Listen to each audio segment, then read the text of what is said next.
Hey YouTubers, TJ here, cutting another part. This is for my buddy's Land Rover Defender.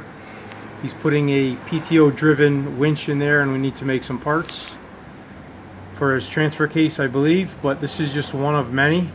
This could be 1/4-inch plate. The drawing was made in Adobe Illustrator and converted to SVG.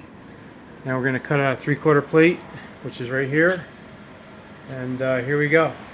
Ready, Kelsey? Yeah. Right. Hit run.